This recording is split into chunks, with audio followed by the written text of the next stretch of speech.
Hello, YouTube, and welcome to Prime Productions. I'm here to help enhance your tabletop gaming experience. If you're new to this channel, I primarily focus on Paizo tabletop role-playing games like Pathfinder and Starfinder. And if you want to help me out, I have a Patreon and Discord, more info at the end of the video. So today I wanted to just do a quick little video highlighting a topic I've seen cause some confusion on the internet. I've seen a few people on Discord, YouTube, and Reddit having trouble with Pathfinder2e and Starfinder2e's lore skills, so I thought I would take a second to discuss the topic. So this video will have 3 sections. First, I'll talk about lore skills, such as which ones are valid and which ones aren't. Then I'll talk about the benefits of lore skills and why you shouldn't ignore them. And finally, I'll discuss the specialty lore skills that some classes get. But before I get to all of that, let me say that lore skills are notoriously nebulous. The exact rules for them aren't terribly well defined or clear. In some ways, this is a good thing. It gives players plenty of leeway. But it also makes it hard to see exactly where the boundaries are. The following is a combination of my best guess, Paizo's best practices, and a consensus among other Pathfinder YouTubers. So starting off, I assume most Pathfinder players are familiar with lore skills, but just so we're all on the same page, if you look at your character sheet in the skills section, you will have a section for lore skills. Now, lore is not a skill by itself, not in the same way that, say, medicine is. Instead, it can represent any specific area of knowledge you want your character to have, for the most part. There are some restrictions, and we will talk about that. But yes, you can choose what specialty skill you want to have. It is always an intelligence-based skill, even if you choose labor lore. I guess you're working smarter, not harder. And you can also have multiple lore skills, as many as you want to sink character resources into. For example, do you want to be a devout patron of the opera and know every opera by heart? Take opera lore. Want to be an anthropologist who has studied ancient Osirian? Take Osirian lore.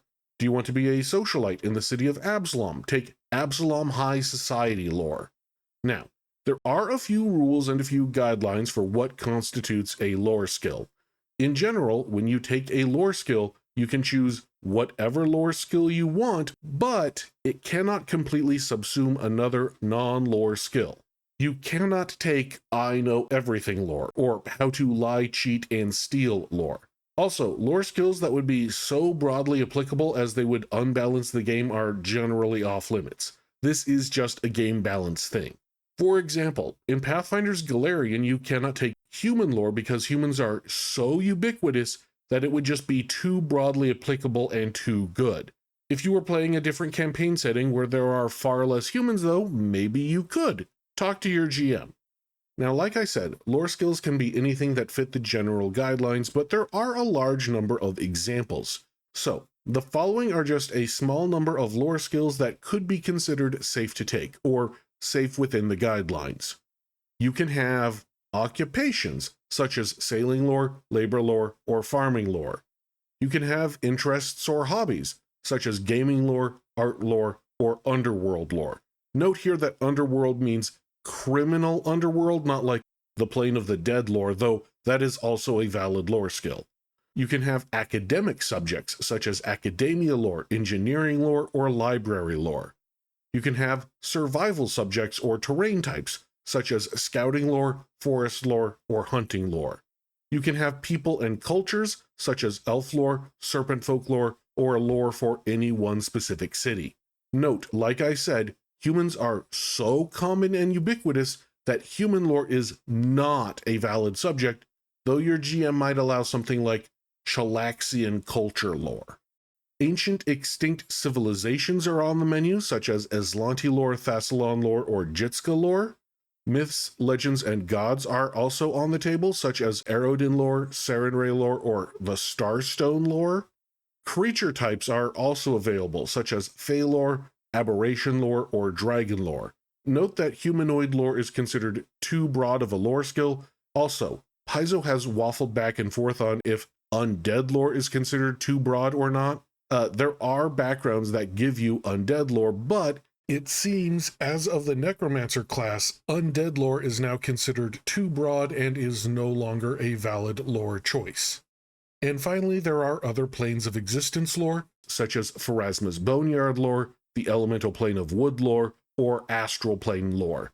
Note that, again, Galarian lore, or the plane that your campaign takes place on, is considered so phenomenally useful that it is not allowed as a standard lore skill.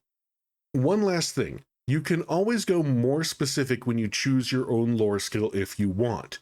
You might not be able to take undead lore, but you could certainly take vampire lore if you wanted. Opera lore is an option, but maybe your character wants to be an expert in Chalaxian opera lore. Why would you go more narrow and be less broadly applicable? Well, we will get to that in the next section. So let's move on to that. In part 2, why would anyone take any of these lore skills? Well, there are 3 reasons.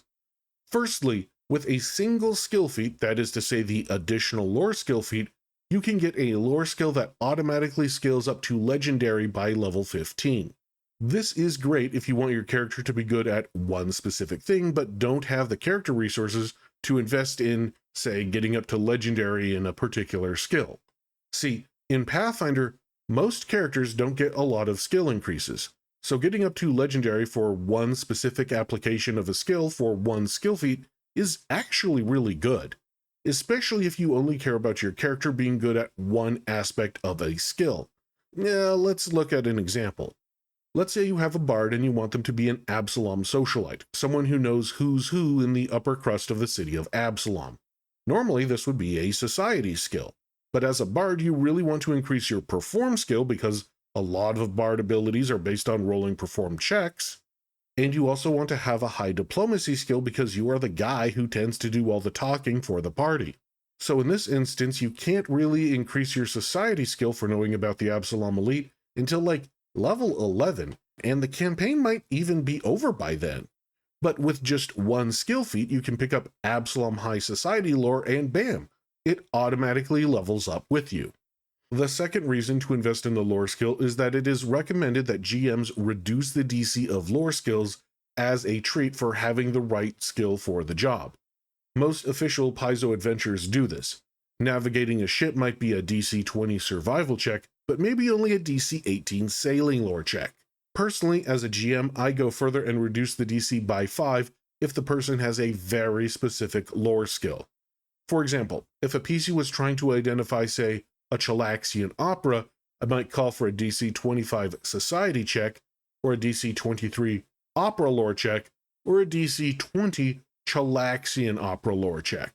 Now, reducing the DC by 5 is my personal house rule, but reducing the DC by 2 for having the appropriate lore check is actually a pretty common practice. The third reason to take a lore skill is actually a hidden benefit.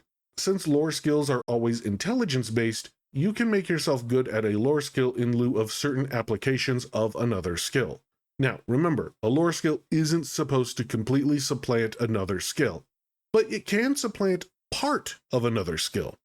For example, let's say you have a wizard and you want them to be a hermit. You know, lives in the woods, doesn't talk to people. You want them to be able to survive in the forest, but your wisdom score is -1, so your survival score is terrible. No problem, just pick up forest lore and bam, you're fine for surviving in the forest. Now this doesn't subsume survival, you won't be able to roll forest lore if your travels take you to the desert, but it does give you what you want, that is to say, the ability to survive in your little woodland hut. Alright, moving on to part 3, specialty lore skills. This is one of those tricky bits of lore skills that can trip people up. Some classes get access to specialty lore skills that other classes don't get. Enigma bards get bardic lore, thaumaturges get esoteric lore, necromancers get undead lore, that kind of thing. Now, these are called special lore skills, and they're either unusually broad or give you special abilities. I guess technically they are the form of a lore skill, but I like to think of them as class abilities that just act like skills. So don't be confused about things like monster lore or whatever. Only certain characters have access to these lore skills. At least, that seems to be the takeaway from the larger Pathfinder community. Technically, the term special lore skill isn't defined anywhere I can find, but this section from Player Core page 240 gives us pretty solid ground for our assumption. Plus, If anyone could take bardic lore or esoteric lore, it would invalidate or greatly diminish those classes. The point of being an Enigma Bard is getting access to bardic lore. But that's just my thoughts on the matter. Alright, just a quickie video this week to help you out with a problem that I have seen crop up around the community. Let me know if that helped you in the comments. Hey, as a reminder, I have a Patreon. I'm going to try and post something fun there once a month, but honestly, it's just a way to keep this channel financially viable. Just a few bucks a month can really help me out, like buying new microphones and stuff. Let me know what you think. I also have a Discord channel, link in the description. Drop by and say hi, we would love to talk to you. And of course, make sure to like, comment, and subscribe. That tells not only me, but also YouTube that you like this kind of content and would like to see more. And until next time, thank you, good luck, and happy gaming!